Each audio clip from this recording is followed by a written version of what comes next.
Hi guys, today we are talking about the Victorian novel. The reading public of periodicals, as well as of novels in the Victorian age, was essentially made of the middle class.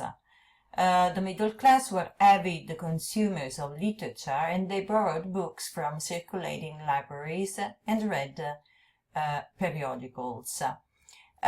So the reading public was essentially during the Victorian age made of the middle class, that is the Puritans, with all the values and their lifestyle that we know very well. They borrowed books from circulating libraries that gave the opportunity to people to spend very little to read books. But they also read the periodicals, magazines, newspapers. What is particular about the novels of this period is that they were published in installments, that is, a puntate, in the pages of periodicals. And that conditioned the plot itself of the novels. Sometimes they were fictitious, they were artificious, because of the publication in installments, because the fact that didn't give the novelist the possibility to revise the novels at the end of the work itself. This kind of publication deprived the novels of unity, and also the happy ending sounded a bit artificial, fictitious, because of course the happy ending was given to meet the needs, the pleasure, the tastes of the readers. And also the plot was quite fictitious, because some particularly interesting events had to occur, even though they were quite unlikely. Because the novelist had to encourage the reader to buy the next issue, il numero successivo, of the periodical, of the magazine, of the newspaper.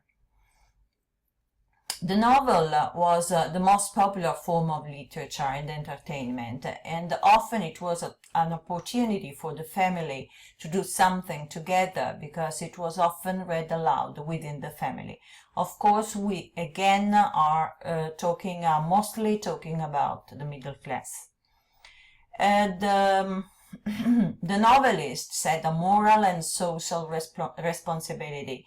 They had to reflect in their novels the values of their readers, the middle class, and also reflected on the social changes and problems of the time, especially caused by the Industrial Revolution. So they denounced the evils of society caused by the Industrial Revolution.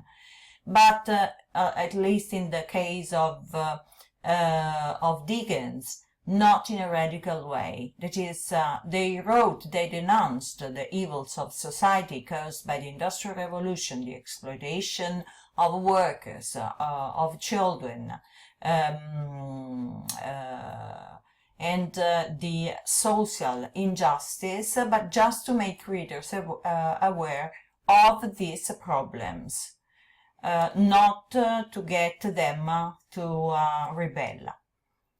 There were another particular element of this period is that there were many women writers, and that sounds quite strange if you consider that the women were mostly respectable women from the middle class, were mostly expected not to do a job that was that of the writer, that was mainly considered a masculine activity.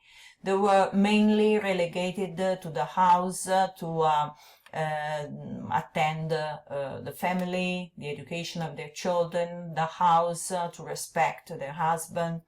In fact, most of these women writers were forced to use male pseudonyms, and this is the case, for example, of George Eliot, that was the pen name of Mary Ann Evans. Other women writers of the time were the Bronte sisters, for example, in particular Charlotte and Emily Bronte. Charlotte is famous for her Jane Eyre, and Emily Bronte for Wuthering Heights, Cime Tempestose, that also used some pseudonyms. And also another example of woman writer was Jane Austen. But women also made the most of the reading public, because the middle class women had certainly more time to devote to reading. The Victorian novels can be mostly divided into three groups, that is, three different periods. The early Victorian novel, whose main representative was Charles Dickens, that dealt with social and humanitarian themes and expressed ideas and values of the time. The mid-Victorian novel, where there was a persistence of romantic and Gothic elements, and also of the psychological vein, that is, there was a psychological depth, una profondità psicologica, of the characters, and besides there was also the persistence of Gothic elements. And this is the case of, for example, Wuthering Heights, Cime Tempestose by Emily Bronte, or the Gothic elements that are present in Stevenson, in Dr. Jekyll and Mr. Hyde, and also the psychological depth, the psychological analysis that we find in the character of Dr. Jekyll and in his double personality. The late Victorian novel was nearer to the European naturalism and pessimism. Oscar Wilde and Thomas Hardy expressed a sense of dissatisfaction with the values of the age. But we are talking about the very last period, the very last years, decades of the 19th century. The main features of the Victorian novel are the voice of the omniscient narrator that erected as a rigid barrier between what was right and what was wrong. The setting also, or the setting chosen was the city, because of course the city was the symbol of the industrial civilization, was the place where the effect of the Industrial Revolution reflected more openly. The plots were quite long and complicated, and as I have told you first, they sounded quite fictitious because of the kind of publication in installments that deprived the novels of their unity. Besides,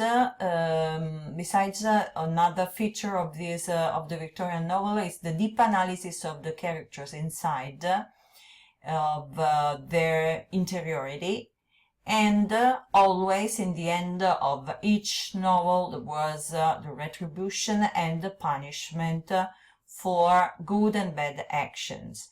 And so undoubtedly the moral or didactic purpose of the novel was a very important element of the Victorian novel. Okay, goodbye for today. See you.